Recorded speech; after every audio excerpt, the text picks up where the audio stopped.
동국대 일산병원 감염내과 최승임 교수 전화 연결해서 현재 코로나19의 상황 좀 진단해 보도록 하겠습니다. 최승임 교수님 안녕하세요. 네, 안녕하십니까. 네, 코로나 확진자 수만 보면 연이어서 그런지 어제는 23일 만에 이제 600명대로 떨어졌고요.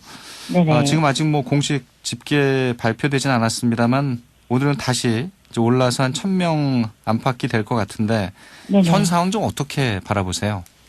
말씀하신 대로 이제 연휴 때 확진자 수가 좀 줄긴 했는데요. 예. 역시나 이제 연휴 영향으로 검사 건수가 줄어든 것도 영향이 있었을 것이고요. 뭐 사실 벌써 몇 주 이상 2.5단계 거리두기를 시행하고 있는데 환자 발생이 이제 급격하게 감소하지는 않고 물론 이제 뭐 동부구치소라던가 요양병원이라던가 이런 집단 감염에 따라서 조금씩 숫자가 바뀌기는 하지만 이제 그래프가 확 꺾이지는 못하고 비슷비슷하게 유지가 되는 상태인 거거든요. 예. 그러니까 급격한 증가세를 막기는 했지만 역시 아직 확산세가 꺾였다고 안심할 수 있는 단계는 아니고요. 또 고위험 환자와 사망자가 계속 늘고 있는 것도 문제입니다. 예. 근데 이제 검사자 대비 이제 이 확진자 수를 확진율이라고 하잖아요. 네네. 또 이제 이 확진자 한 명이 얼마나 감염을 전파할 수 있는지를 이 감염 재생산 지수라고 하는데 이 네네. 둘 다 이제 많이 떨어지고 있더라고요.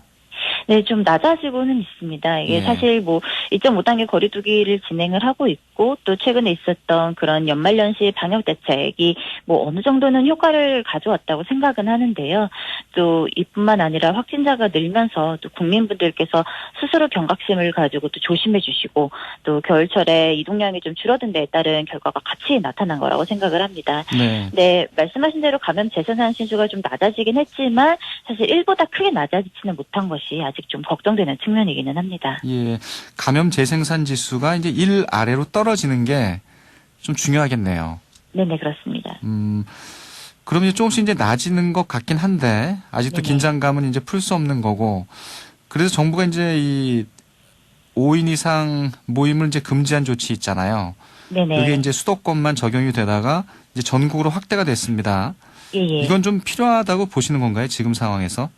예, 물론입니다. 사실 저번에 인터뷰 때도 여러 차례 말씀드리기는 했지만 예. 우리나라처럼 이제 일일 생활권이고 사실 수도권에서 비수도권으로 넘어가는 것이 그렇게 어렵지 않은 상황이기 때문에 이제 한 수도권에서만 그렇게 5인 미만으로 억제를 하는 것이 사실 효과가 그렇게 크지 않을 가능성이 높기는 하거든요. 예.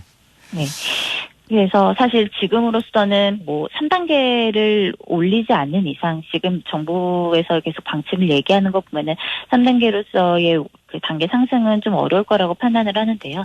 그렇지 않은 이상은 사실 이런 현재의 2.5단계 유지, 그다음에 그것보다는 조금 더 강화된 이런 방역 대책이 계속 지속적으로 필요하다고 생각을 합니다. 예. 이제 지금의 이제 사회적 거리두기는 2주가 이제 연장이 된 겁니다. 이제 17일까지 수도권은 2.5단계, 또 비수도권은 2단계가 이제 유지가 되는 건데 2주가 굉장히 중요하다 이렇게 이제 이 방역 당국은 강조하고 있습니다. 이 네네. 2주가 왜 중요하다고 강조하는 걸까요? 그러니까 사실 계속 말씀을 드리지만 현재 나오는 이 확진자분들은 뭐 일주일에서 한 열흘 전에 이제 이미 감염이 된 상태이고 이런 분들이 이제 뭐 증상이 나타나거나 아니면 검사를 시행을 해서 확진으로 나오시는 분들이거든요. 네. 그렇기 때문에 이제 현재까지의 우리가 거리두기를 해서 얼마나 실제 확진자를 줄였는지가 보통 이제 일주일에서 열흘, 즉 이제 좀 이렇게 브로드하게 보면은, 좀 넓게 보면은 한 2주 정도의 저희가 결과를 볼 수 있기 때문에 예. 보통 저희가 2주라는 기간을 계속 강조해서 말씀을 드리기는 하는데요. 사실 조금 안타까운 거는 확진자 수가 급격하게 많아지고 거리두기를 시작한 지가 거의 이제 1개월이 넘어가는 순간이기는 합니다. 그렇죠. 때문에 사실 뭐 지금으로서는 정확하게 딱 2주 이내까지의 그런 2주 이내의 결과들은 별로 그렇게 중요하지 않고 뭐 2주 뒤쪽에서의 결과를 보고 우리가 판단할 수 있느냐. 사실 이런 단계는 지금 조금 지났다고 생각은 합니다. 네. 아니 이제 보통 방역 당국이 이제 2주를 이 좀 기준으로 해서 계속 연장을 하고 네네. 지금이 중요하다 얘기하다 보니까 진짜 지금이 고비고 중대 고비인지 좀 의구심이 들어서 제가 여쭤봤고요. 네네. 이 3차 대유행의 이 정점은 지금 지난 건가요? 어떻게 보세요? 사실 확진자 수가 더 급격하게 늘어나지는 않아서 예. 이제 뭐 정점을 지났다고 얘기하기는 뭐하지만 여기에서 더 퍼지지 않고 있는 상황은 그나마 저희가 조금은 안심하고 다행이다라고 얘기할 수 있는 상황이기는 한데요. 예. 여러 차례 말씀드리지만 지금 사회에서도 뭐 겨울이기 때문에 저희가 조금만 방심을 해도 다시 1,000명대 또 그 이후에 뭐 1,200명, 1,300명 넘어갈 수 있는 상황이기 때문에 지금은 정점을 지났으니 조금 뭐 안심을 할 수 있다 이런 단계로 말씀드리긴 좀 어렵습니다. 아, 지금도 이 3차 대유행은 계속되고 있다 이렇게 입장을 정리해야 되겠네요. 네네. 여기서 좀 방심했다가는 다시 급속히 이 환자가 늘어날 수가 있으니까요. 네네. 아, 근데 이제 이 소규모 집단 감염은 계속되고 있잖아요. 네, 그렇습니다. 예. 그래서 이제 집합 금지 시설 가운데 좀 이 정리를 좀 자세히 좀 세밀하게 해야 되지 않겠냐 이런 지적이 있는데 네네. 교수님은 어떻게 보세요? 사실 계속 문제가 되고 있는 내용인데요. 예. 이제 이런 것 때문에 일시적으로 확 3단계를 시행을 짧게 하는 게 낫겠다라는 전문가들의 의견도 나왔던 거고요. 또 여러 업종에서 이제 손해배상 소송까지 진행하고 계시는 걸로 알고 있습니다. 그러니까 이런 집합금지와 관련된 내용들이 좀 반복적으로 수정되면서 혼란이 더해지고 또 그러면서 이제 국민분들의 신뢰도도 떨어질 수밖에 없는 상황이거든요. 근데 사실 뭐 코로나 집단 감염은 모두 아시겠지만 이른바 3밀이라고 하는 밀폐, 밀접 조건이 갖춰지면 사실 어디에서나 가능합니다. 네. 또 이제 실제로 야외이기 때문에 이번에 집합금지 대상에서 빠진 뭐 골프장이나 스키장에서 집단 감염 발생한 사례도 있었다는 거 다 알고 계실 텐데요. 그렇죠. 또 뭐 스키장에서 실내 식당이나 탈의실 이용을 못하게 하겠다고는 하지만 사실 그 시설 안에서 하지 못하면 밖에서라도 할 수 있는 거고 또 이제 차를 타고 같이 이동하는 그런 상황에서도 언제든지 감염은 발생할 수 있는 겁니다. 예, 사실 방역 수치라는 거는 실천이 가능하고 굉장히 또 단순 명료해야지 모니터링도 가능하고 또 따라주시는 국민분들께서도 따라주시기가 쉬운데요. 형평성이나 공정성 등을 감안해서 좀 애초에 방역 수칙을 좀 정교하게 짰어야 한다는 아쉬움이 있습니다. 그렇죠. 아, 또 서울 동부구치소가 지금 이제 걱정이잖아요. 계속 네네. 감염자 수가 늘고 있고, 법무부 장관이 뭐 연일 사과를 하고 있는데 앞으로 좀 확산세를 막기 위해서는 좀 어떻게 해야 된다고 보세요? 이게 사실 코로나 발생 초기부터 밀집도가 높은 대표적인 이제 감염 취약시설이라는 점을 저희가 알고 있었는데요. 예. 그럼에도 불구하고 이제 전수조사 등이 시행되지 않았고, 뭐 마스크 착용, 뭐 적절한 격리 이런 것들이 제대로 이루어지지 않았다는 것이 가장 큰 문제라고 생각을 합니다. 역시 가장 중요한 거는 확진자에 대한 빠르고 적절한 격리 그리고 치료시설로의 이송이 가장 중요하겠는데요.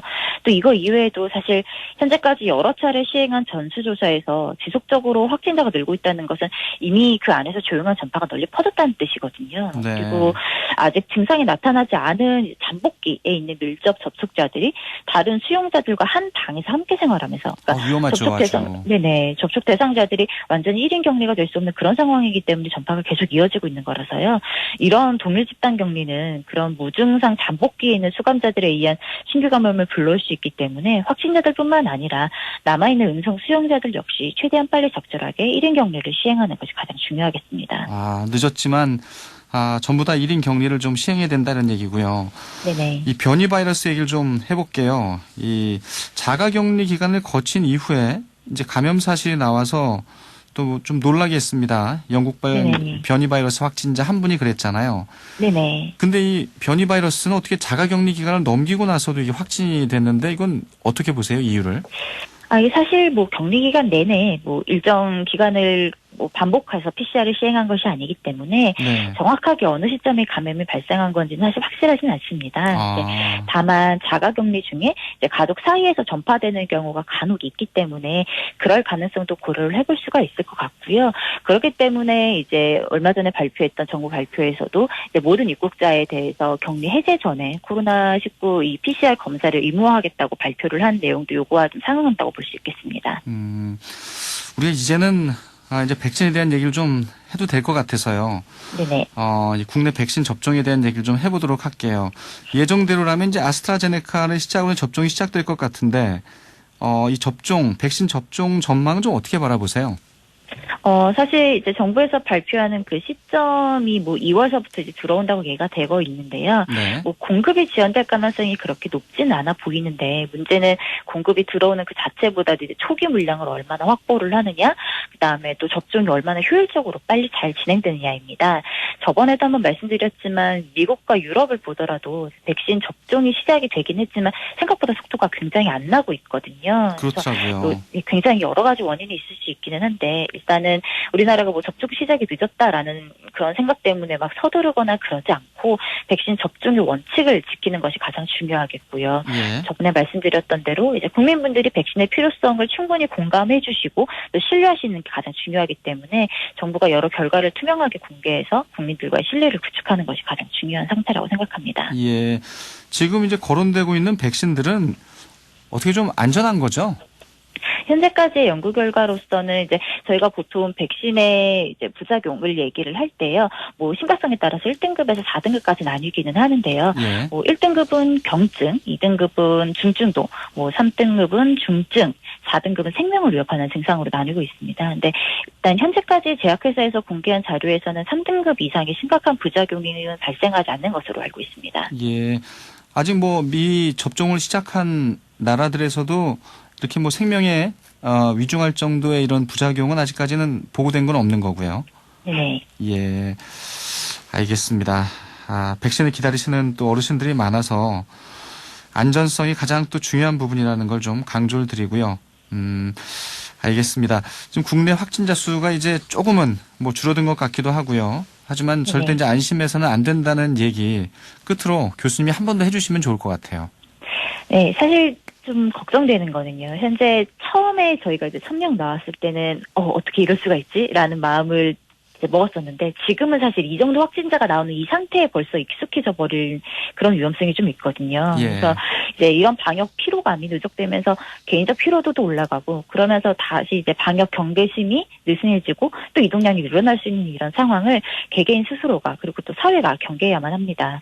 또 최근에 감염 확산 양상은 뭐 감염번을 확인을 하고 그 이후를 따라가는 역학조사만으로 잡기에는 이미 한계에 도달한 지 오래됐거든요. 예. 그래서 뭐 특정 상황뿐만 아니라 일상생활 전체에서 나 스스로 조심을 해야만 하고 또 나 스스로가 방역의 주체가 되어야 된다는 생각을 잊지 않아 주셨으면 합니다. 네.